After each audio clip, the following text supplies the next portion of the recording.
नाम बदला, पहचान बदली, हाथ में कावड़ आई और अब सवालों का सैलाब है।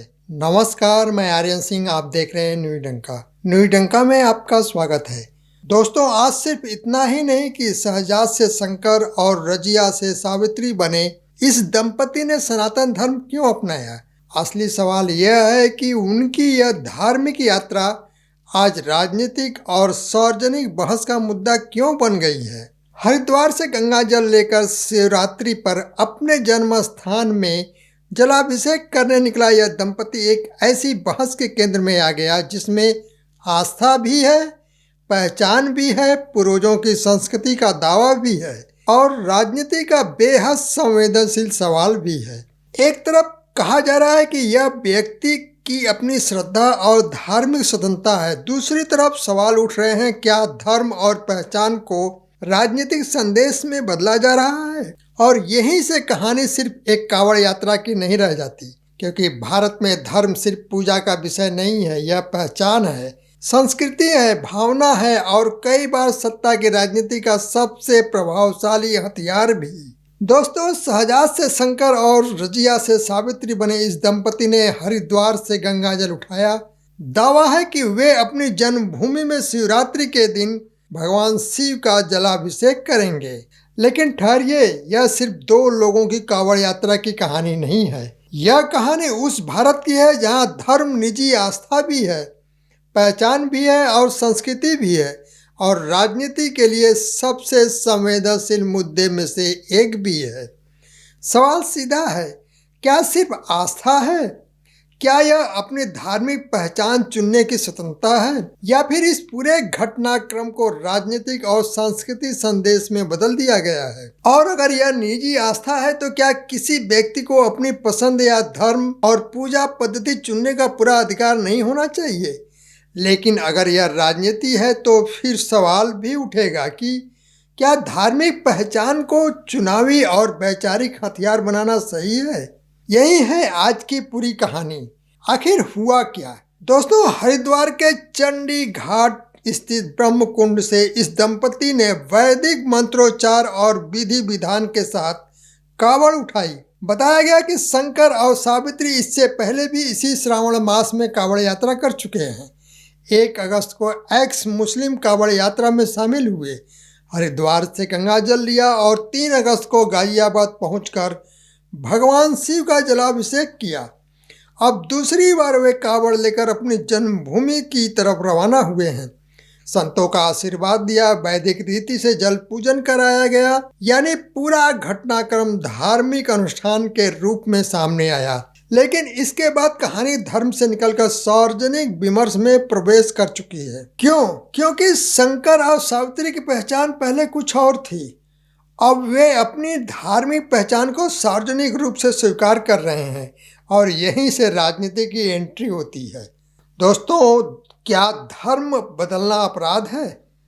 क्या? सबसे पहले एक बात बिल्कुल साफ होनी चाहिए, किसी वयस्क व्यक्ति की धार्मिक आस्था को केवल उसके पुराने नाम या पुराने धर्म के आधार पर तय नहीं किया जा सकता। भारत में धार्मिक स्वतंत्रता एक संवैधानिक मूल्य है। अगर कोई व्यक्ति अपनी इच्छा से किसी धर्म परंपरा को अपनाता है तो उसके निर्णय का सम्मान होना चाहिए। लेकिन यहाँ अपनी इच्छा सबसे महत्वपूर्ण शब्द है। क्या फैसला स्वतंत्र इच्छा से हुआ?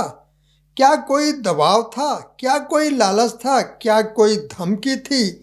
क्या कोई सामाजिक मजबूरी थी? दोस्तों, या फिर यह वास्तव में दो व्यक्तियों का निजी आध्यात्मिक निर्णय है? इन सवालों के जवाब तथ्य तय करेंगे, राजनीति नहीं। और यही वह लाइन है जिसे मीडिया और राजनीतिक दलों को नहीं भूलना चाहिए, क्योंकि बिना प्रमाण के किसी धार्मिक परिवर्तन को षड्यंत्र कहना भी गलत है और बिना तथ्यों के उसे किसी राजनीतिक विचारधारा की जीत घोषित करना भी गलत है। पूर्वजों की संस्कृति का तर्क कितना बड़ा है। शंकर का कहना है कि सनातन धर्म में उन्हें पूजा, परंपरा और जीवन जीने की स्वतंत्रता का अनुभव हुआ है। वे यह भी कहते हैं कि उनके पूर्वज इस भूमि और सनातन परंपरा से जुड़े हुए थे। अब यही बयान भारत की राजनीति के एक बड़े विमर्श को छूता है। हमारी जड़ें क्या है? भारत में धार्मिक पहचान को लेकर यह बहस नई नहीं है। कई लोग मानते हैं कि भारतीय समाज की सांस्कृतिक जड़ें बेहद प्राचीन और धार्मिक पहचान के सवाल को केवल वर्तमान धर्म से नहीं बल्कि इतिहास और पूर्वजों के संदर्भ में भी देखना चाहिए। वहीं दूसरी तरफ सवाल यह है कि किसी व्यक्ति के पूर्वजों की धार्मिक पहचान को उसके वर्तमान धार्मिक विश्वास पर कैसे लागू किया जा सकता है। यानी हर किसी के पूर्वज किसी धर्म से जुड़े थे, तो क्या आने वाली पीढ़ियों पर वही धार्मिक पहचान अनिवार्य होनी चाहिए? नहीं, आस्था विरासत में मिल सकती है लेकिन विश्वास को मजबूर नहीं किया जा सकता। यही लोकतंत्र की खूबसूरती है। अब आते हैं सबसे संवेदनशील हिस्से पर। दोस्तों, कांवड़ यात्रा करोड़ों लोगों की आस्था से जुड़ी धार्मिक परंपरा है, लेकिन पिछले कुछ वर्षों में कांवड़ यात्रा केवल धार्मिक आयोजन नहीं है, इसे रास्ते, प्रशासन, सुरक्षा, पहचान, दुकानों, धार्मिक भावनाओं और सरकारी व्यवस्था को लेकर राजनीतिक बहस भी होती रही है। इसीलिए जब कोई पूर्व मुस्लिम दंपति कांवड़ उठाता है, नई धार्मिक पहचान के साथ सामने आता है और सार्वजनिक रूप से अपनी कहानी बताता है, तो मीडिया और राजनीति का ध्यान आकर्षित होना स्वाभाविक है। लेकिन यही सबसे बड़ा खतरा भी है। कहीं ऐसा न हो कि व्यक्ति की आस्था पीछे छूट जाए और राजनीतिक नैरेटिव आगे निकल जाए। दोस्तों, एक तरफ कुछ लोग कह सकते हैं, देखिए यह सनातन की ताकत है। दूसरी तरफ कुछ लोग कह सकते हैं यह राजनीतिक प्रचार है। लेकिन दोनों दावों के बीच व्यक्ति कहाँ है? उसकी अपनी इच्छा कहाँ है? उसकी अपनी भावनाएं कहाँ हैं? और यही सबसे महत्वपूर्ण सवाल है। क्या धार्मिक पहचान वोट बैंक बन सकती है? अब जरा राजनीति की भाषा समझिए। राजनीति में प्रतीक बहुत महत्वपूर्ण होते हैं। एक भगवा वस्त्र, एक कावड़, एक मंदिर, एक धार्मिक यात्रा, ये सब राजनीतिक सच्चार के प्रतीक बन सकते हैं। लेकिन समस्या तब शुरू होती है जब किसी व्यक्ति की व्यक्तिगत आस्था को पूरे समुदाय के खिलाफ खड़ा कर दिया जाता है। अगर शंकर और सावित्री का फैसला उनका व्यक्तिगत फैसला है, तो इसे पूरे मुस्लिम समाज की हार और पूरे हिंदू समाज की जीत के रूप में पेश करना गलत होगा। क्योंकि धर्म कोई क्रिकेट मैच नहीं है। यहाँ कोई जीतने वाला और हारने वाला समुदाय नहीं होना चाहिए। लेकिन राजनीति अक्सर चीज़ों को इसी तरह पेश करती है, एक तरफ हम, दूसरी तरफ वे, और यही विभाजन लोकतांत्रिक समाज के लिए सबसे खतरनाक हो सकता है। तो क्या घर वापसी का नैरेटिव यहाँ काम कर रहा है? कुछ लोग ऐसे मामलों को घर वापसी जैसे सांस्कृतिक विमर्श से जोड़ते हैं।